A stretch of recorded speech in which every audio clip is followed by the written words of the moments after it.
Hi అండి. Pepper chicken ఎలా చేయాలో మీకు వీడియోలో చూపిస్తాను. అసలు రెస్టారెంట్ కంటే మించి టేస్ట్ వస్తుందండి. మనం ఇంట్లోనే సింపుల్గా మన ఇంట్లో ఉన్న ఐటమ్స్తోనే చేసేసుకోవచ్చు.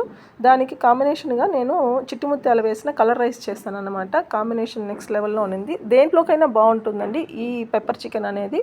రెగ్యులర్గా నేను ఇంట్లో చేస్తాను. గెస్ట్లు వచ్చినప్పుడు కానీ పిల్లలకి ఇష్టంగా వాళ్ళు ఎప్పుడు అడిగినా సరే ఈ పెప్పర్ చికెన్ అనేది చేస్తూ ఉంటాను. దీనికి ముక్కలు కొంచెం మీడియం సైజే కొట్టించుకుంటే బాగుంటుందండి. మరీ చిన్న ముక్కలు అయితే అంత బాగుండదు. మనం వేపేటప్పుడు చెదిరిపోతుంది ఎక్కువ ఉడకడం వల్ల చికెను. సో అదొక్కటి గమనించుకోండి. చూడండి కాంబినేషన్ భలే ఉంటుంది తింటా ఉంటే. సో దానికి ఫస్ట్ ప్రాసెస్ ఏంటంటే ఫస్ట్ మనము ప్యాన్ తీసేసుకొని దాంట్లో సోంపు, జీలకర్ర, మిరియాలు తీసేసుకొని డ్రై రోస్ట్ చేసుకోవాలండి. అన్నీ ఈక్వల్ క్వాంటిటీ తీసుకోవాలి. దాంట్లో కొంచెం మిరియాలు ఒక 4 గింజలు ఎక్కువ పడితేనే బాగుంటుంది. ఎందుకంటే పేరులోనే ఉంది పెప్పర్ చికెన్ అనేసి, కొంచెం ఘాటుగా ఉంటేనే బాగుంటుందన్నమాట. ఇది బాగా డ్రై రోస్ట్ చేసేసుకొని మిక్సీలో వేసేసి పక్కన పెట్టేసుకోవాలి. చల్లారిన తర్వాత పౌడర్ చేసుకోవాలి. ఈ డ్రై రోస్ట్కి ఏమీ ఆయిల్ వేయొద్దండి. చెప్పాను కదా పేరులోనే ఉంది డ్రై రోస్ట్ అంటే ఓన్లీ డ్రై రోస్ట్ అంతే, ఆయిల్ అంతా వేయకండి. డ్రై రోస్ట్ చేసేసుకొని పక్కన పెట్టేసుకొని అది చల్లారే లోపల చికెన్ కడిగేసి దానికి పసుపు పట్టించి పక్కన పెట్టాను.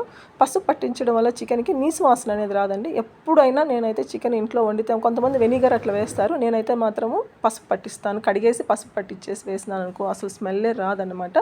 అది కడిగి పక్కన పెట్టేసి ఆనియన్స్ని ఎప్పుడు నిలువుగా సన్నగా తరుక్కోవాలండి ఈ కర్రీకి మాత్రము.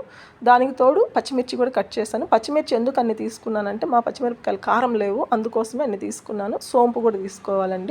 ఫస్ట్ ఇప్పుడు ప్యాన్ పెట్టి దాంట్లో ఆయిల్ వేసి ఒక స్పూను సోంపు వేసేస్తాము. అది బాగా వేగాలి, సిమ్లోనే పెట్టి వేపుకోండి.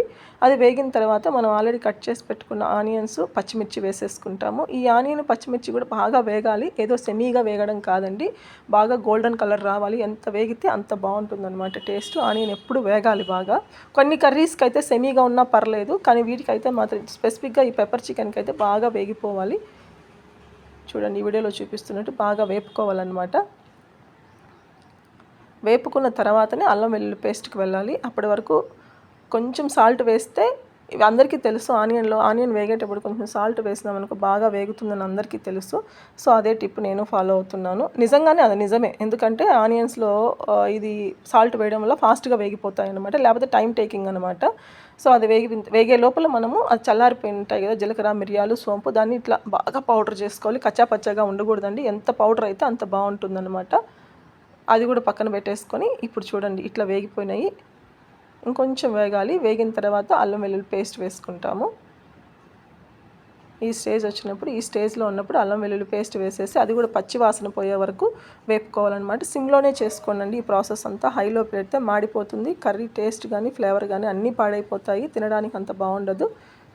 చూడండి ఇది కూడా పచ్చివాసన పోయే వరకు వేపేసుకోవాలి. ఇది వేగిన తర్వాత దీంట్లో మనం ఇప్పుడు ఆల్రెడీ కడిగి పెట్టుకున్న చికెన్, కళ్ళుప్పు వేసుకోవాలండి. సాల్ట్ వేసిన తర్వాత దాంట్లో మనము ఒక మీడియం ఫ్లేమ్లో పెట్టామనుకోండి చికెన్లో ఉన్న వాటర్ అంతా బయటకు వస్తుంది. ఆ వాటరే సరిపోతుందండి ఫ్రై చేసుకోవడానికి. ఇంక ఎక్స్ట్రా వాటర్ వాడద్దండి. వాటర్ వాడినామంటే టేస్ట్ పాడైపోతుంది. ఫ్రై అందులో ఉన్న వాటరే సరిపోవాలి. ఇక్కడ చికెన్ వేసేసాను, కళ్ళుప్పు కూడా వేస్తున్నాను. వేసి బాగా కలబెట్టేస్తే దాంట్లో నుంచి నీళ్ళు వస్తాయన్నమాట. చూడండి నీళ్ళంతా వస్తున్నాయి. ఆ నీళ్ళు కొంచెం ఎగిరిన తర్వాత, మరీ ఎక్కువ నీళ్ళు ఉండకూడదు, కొంచెం ఎగిరిపోతాయి కదా, అప్పుడు మనం ఆల్రెడీ పౌడర్ చేసుకున్నాం కదా జీలకర్ర, మిరియాలు, సోంపు, అది వేసేసుకుంటామన్నమాట. చూడండి ఈ పౌడరు ఇవన్నీ వేసేసుకొని దాంతోపాటు కొంచెం ధనియాల పొడి, కొంచెం పసుపు పొడి కూడా వేసాను. కావాలనుకుంటే ఇంకా స్పైసీగా ఘాటుగా కావాలంటే గరం మసాలా వేసుకోవచ్చండి. ఇంతకంటే వద్దు, పిల్లలకు కూడా ఇష్టపడరన్న ఉద్దేశంతో నేనైతే వేయలేదు గరం మసాలా. సో చూడండి ఆయిల్ అంతా పైకి తేలుతుంది. అప్పుడు మనం ఇంకా ఈ ధనియాల పొళ్ళు, ఈ మసాలాలు అన్నీ పట్టి ఇంకా ఆయిల్ అంతా పైకి తేలితే అది బాగా డ్రై అయిపోతే టేస్ట్ అబ్బబ్బబ్బబ్బా మామూలుగా ఉండదన్నమాట. తింటా ఉండి అసలు చెప్తా అంటే నాకు నోట్లో నీళ్ళు ఊరుతున్నాయి. నిన్ననే తిన్నాను కానీ అంత బాగుంటుంది చికెన్ ఇది. ఇప్పుడు చూడండి ఆయిల్ అంతా పైకి తేలిన తర్వాత ఒక గుప్పెడు కరివేపాకు బాగా కడిగేసి వేసుకోండి. ఈ పెప్పర్ ఫ్రైకి మాత్రము కరివేపాకే చాలా ప్లస్ అన్నమాట. అది వేయడం వల్ల టేస్ట్ నెక్స్ట్ లెవెల్ ఉంటుంది, స్మెల్ భలే ఉంటుంది. కరివేపాకు, కొత్తిమీర కంటే కరివేపాకు చాలా ఇంపార్టెంట్. అది వేసేసుకోవాలి. ఇదైతే మాత్రము చపాతీకైనా, వైట్ రైస్కైనా, లేకపోతే కలర్ రైస్కైనా, లేకపోతే ఈవినింగ్ మనకి ఏదైనా బోర్ కొడుతుంది అప్పుడైనా స్నాక్స్ లాగా అయినా చేసుకొని తినచ్చు అనమాట.